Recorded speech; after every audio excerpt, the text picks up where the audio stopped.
So we've been talking with our friends over at the National Cybersecurity Alliance a lot about voice scams lately, AI voice scams. They're wicked on the rise. I've had a friend get one at this point. Yeah, on our Discord server, somebody was actually talking about the fact that they've had that happen to family members and the devastation and everything that comes from that. Really scary, heartbreaking stuff. Yeah, because you can clone someone's voice pretty quickly.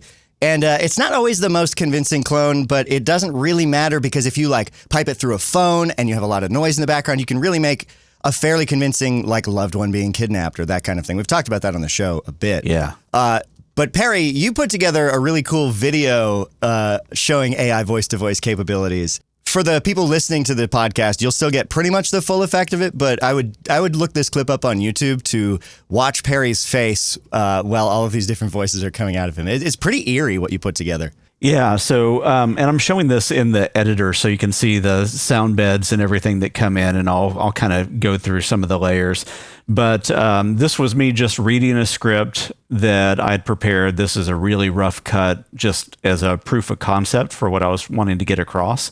And I read the script. I ran it through 11 Labs, which is a voice cloning, voice synthesis company that we talk about quite a bit here, and pulled a few different versions of voices, and you'll see me weaving in and out of those to talk about the different scenarios that are here. This is just under a minute long, and I'll kick it off now. I can be anyone. I can become anyone. Mom? Dad? It's me. I'm in big trouble. Send money. It's quick. Hey, babe. It's me. I lost my wallet again. Can you wire me some cash? Hey, man, we really need to get this wire transferred quick. Otherwise, we're going to lose the deal. I forwarded over the account information. Just make it happen. Yeah. The right words. The right voice, and you'll never know. AI voice scams are on the rise. If you get a suspicious call, stop and verify before you act. Because in today's world, hearing isn't believing. All right, we'll stop it there for so good. The sake of everything else. There's a CTA and some other stuff at the end of that, of course, with as you would do with these kind of public service announcements. But that was it. So that's the rough cut. There's going to be a way more formalized version of that we create in the near future. But it's really cool to see, like having you cycle through those voices. It makes it very apparent at how the AI filters can really make you sound like a different person because of the ways that they do and don't capture different nuances of speech. I thought it would be fun for us on the show right now to create a voice clone of me live. So let's do that. Yeah. 11 Labs, I'll pull it up on the screen here for people who are watching. This is their instant voice clone feature, which you can use if you subscribe. I joined the lowest plan. They have a $50 for a year plan, which I think is a nice little price point. With that, you can do these instant voice cloning things where you need like 30 seconds of audio. So I'm just going to hit record and continue to talk because it just needs to capture the imprint of my voice, my tonality, the different ways I stress things. So ideally, when I've done a better clone that I'll show you later in the show, I actually read this list of sentences that someone put together that are good for cloning voices. In this case, I'm just talking. So this is similar to what someone could do if they just grabbed one of the many podcasts my voice is prominently and publicly available on. You could just be playing that into this and achieve what we're going to achieve here. And I'm not sure if the quality is really going to be good or not. We're just going to do a single recording. I'm going to untick their remove background noise from audio recordings option because that introduces artifacts that get rid of some of the nuance, and I have a good enough setup. I don't need to do that. The library of voices on 11 Labs has a wide range of quality and things with all sorts of different voices. Some of them are just not good. It sounds like somebody's first attempt, and then they just made the voice publicly available. Whether they intended to or not, I'm not exactly sure.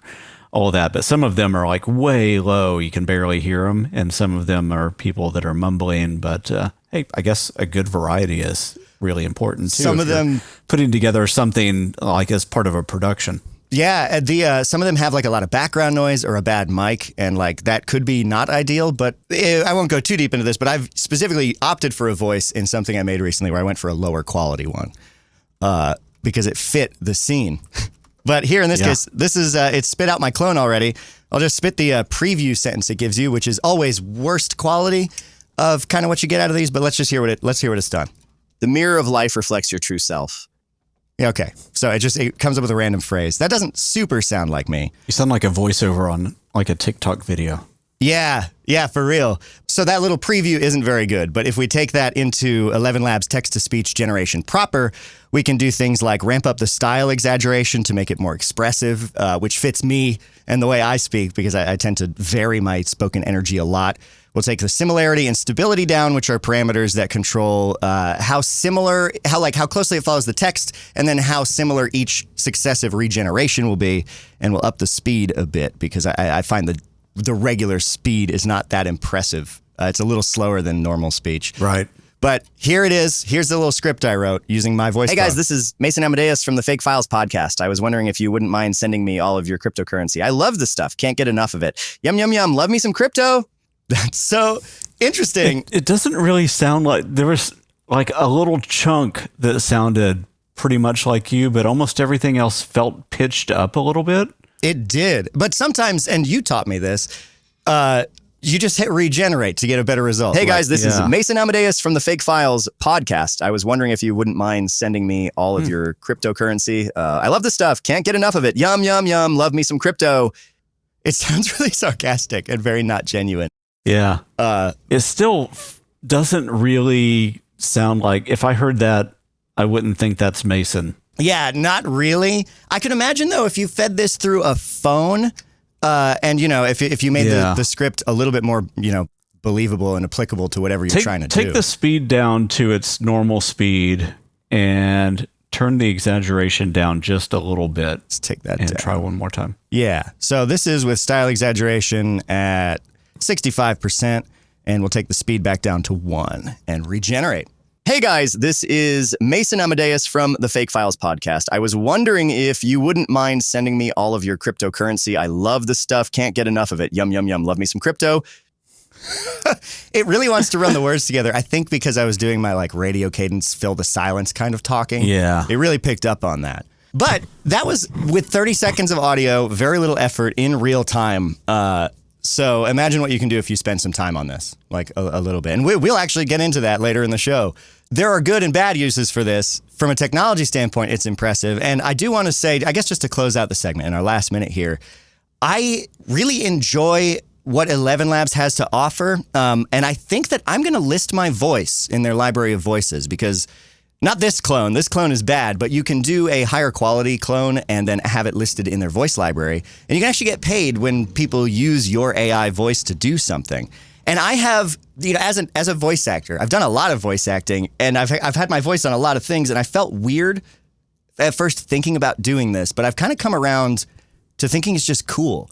It would be I don't think I mind if someone used my voice that way, but I want to explore that more with other people who do voice acting and stuff like that, and have or have not put their voice on these or feel strongly about it. But I think I'm going to do it. Yeah, there's definitely a wide range of feelings about it. So yeah, but I think seeing what it feels like as the person that's put their voice out there is going to be an interesting experience. Yeah, I wonder if I will ever encounter it in the wild. There was one voice from the library that someone made, and their preview sentence, like you get when you click the voice to see what it's going to sound like, included I'd love to hear what you're using my voice for. Here's my email. So I'll probably do that too. Maybe nice. Yeah, maybe I can get some idea of how people are using it and talk about that on the show too. Or maybe I'll just hear myself endorsing some product I hate. Who knows? That would be funny. Yeah, we're all, it's the brave new world that we're entering in. Hopefully nothing that gets me in trouble with the law, because it's pretty tough to find out the veracity of audio evidence these days. We're going to get into that absolutely. our next segment, so stick around for that.